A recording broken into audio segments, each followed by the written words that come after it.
Ika-16 na kabanata. At siya'y naparoon din naman sa Derbe at sa Listra. At naroon ang isang alagad na nagngangalang Timoteo, na anak ng isang Hudyang sumasampalataya. Datapwat Griego ang kanyang ama.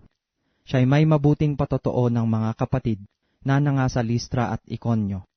Iniibig ni Pablo na sumama siya sa kanya, at kanyang kinuha siya at tinuli dahil sa mga Hudyo na nanga sa mga dakong yaon, sapagkat nalalaman ng lahat na ang kanyang amay Griego. At sa kanilang pagtahak sa mga bayan, ay ibinigay sa kanila ang mga utos na inilagda ng mga apostol at ng mga matanda sa Jerusalem upang kanilang tuparin. Kaya nga, ang mga iglesia ay pinalakas sa pananampalataya at naragdagan ang bilang araw-araw.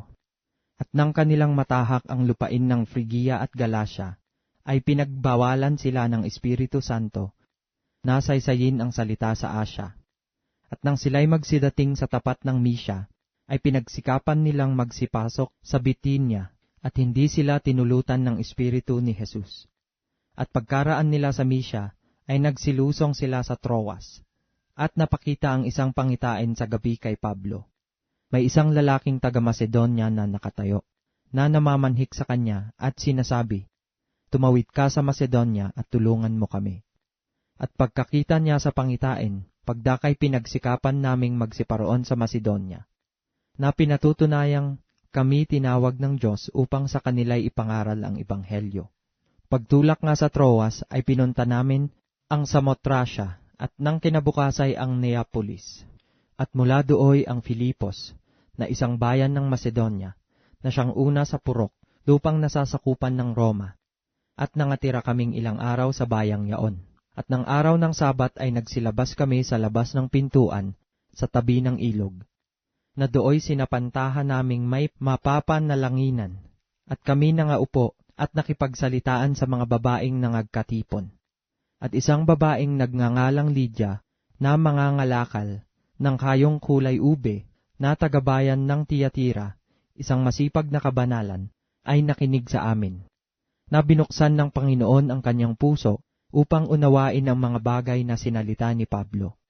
At nang siya'y mabautismohan na, at ang kanyang mga kasangbahay, ay namanhik siya sa amin, na sinasabi, "Kung inyong inaakalang ako'y tapat sa Panginoon, ay magsipasok kayo sa aking bahay, at kayo'y magsitira doon." At kami pinilit niya. At nangyari, na nang kami nagsisiparoon sa mapapanalanginan, ay sinalubong kami ng isang dalagang may karumal-dumal na espiritu ng panghuhula, at nagdadala ng maraming pakinabang sa kanyang mga Panginoon sa pamamagitan ng panghuhula.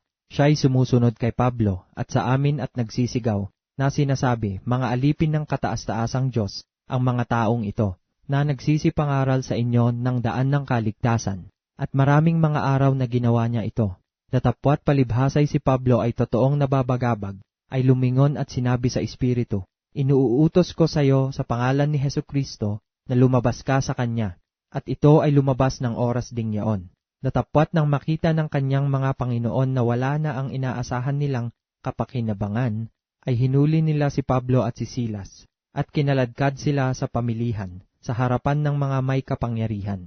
At nang maiharap na sila sa mga hukom, ay sinabi nila, "Ang mga lalaking ito, palibhasay mga Hudyo, ay nagsisipanggulong totoo sa ating bayan, at nangaghahayag ng mga kaugaliang hindi matuwid nating tanggapin o gawin palibhasa tayo'y Romano." At sama-samang nagsitindig ang karamihan laban sa kanila, at hinapak ng mga hukom ang kanilang mga damit, at ipinapalo sila ng mga panghampas. At nang sila'y mapalo na nila ng marami, ay ipinasok sila sa bilangguan, na ipinagtatagubilin sa tagapamahala na sila'y bantayang maigi.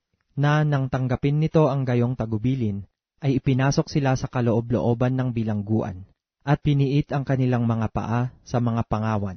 Datapwat, nang maghahating gabi na, si Pablo at si Silas ay nagsipanalangin, at nagsiawit ng mga himno sa Diyos, at sila'y pinakikinggan ng mga bilanggo. At kaginsa-ginsay nagkaroon ng isang malakas na lindol, anupat nangag-usisa ang mga patibayan ng bahay bilangguan.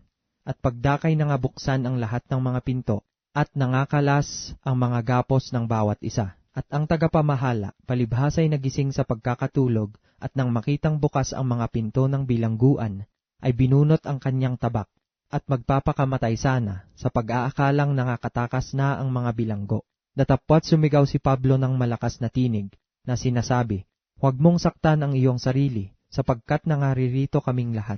At siya'y humingi ng mga ilaw at tumakbo sa loob, at nanginginig sa takot, at nagpatira pa sa harapan ni Pablo at ni Silas.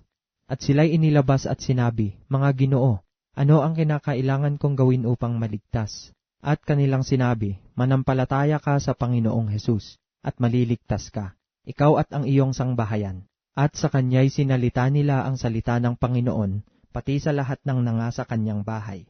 At sila'y kanyang kinuha ng oras ding yaon ng gabi, at hinugasan ang kanilang mga latay, at pagdakay binautismohan siya at ang buong sangbahayan niya.